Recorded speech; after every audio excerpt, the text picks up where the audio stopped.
আসসালামু আলাইকুম। আজকে পুঁই শাকে জৈব সার দেব। এটা হলো আপনার 60% গোবর, 40% মাটি দিচ্ছি আমি। মাটিতে রেডি করে দিচ্ছি, হয়তো 60% মানে বেশি হয়ে যাচ্ছে, তারপরে দিচ্ছি যেটা ছাদের উপরে, তো এই কারণে একটু জৈবর পরিমাণটা একটু বেশি দিতে হবে। একদম দেখেন ঝুরঝুরা এটা জৈব সারটা, একটু এদিকে আসো। এখানে আমি এটা নিয়ে আসছি। যখন এটা এই জৈব সারটা দিব পুঁই শাকে, এবং দেখেন পুঁই শাকের পাতাগুলো কত সুন্দর হয়েছে, ডোকাগুলো একদম নিচে চলে গেছে।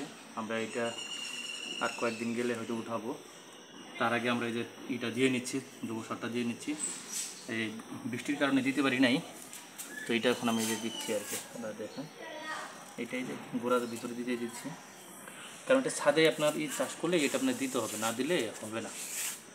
কারণ মাটির যেইটা থাকে এটা চলে যায় মাঝের ভিতরে আপনার 1 মাসে অন্তর অন্তত 2বার আপনারই দিতে হবে, এরকম জৈব সার দিতে হবে কিছু পরিমাণে। এবং পাশাপাশি আপনি দিতে পারেন, তবে কীটনাশক না দিলেই ভালো হয়, জৈব সার দিলেই সবচেয়ে ভালো হয়।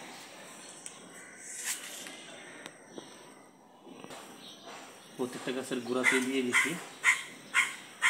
এখন কয়েকদিন পরে দেখবো যে এটা গাছটা দেখবেন যে মোটামুটি আরও ভালো একটা আকার ধারণ করছে, অনেক সুন্দর হয়েছে, আপনারা দেখতে পাবেন। সেটাও ইনশাল্লাহ আপনাদের দেখাবো।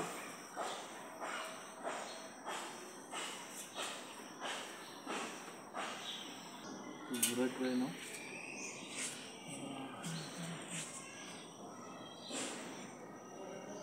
এখন এটাতে আমরা বিকেলে হালকা কিছু পানি দেবো। যদি আবহাওয়া খারাপ, ঠিকঠাক বেদিকা দিচ্ছি না পানি, তো বিকালে যদি বৃষ্টি না আসে হালকা একটু পানি দেবো। পানি দিলে মোটামুটি ভালো আমাদের এটা হয়ে গেল। ঠিক আছে, ওকে, দাও।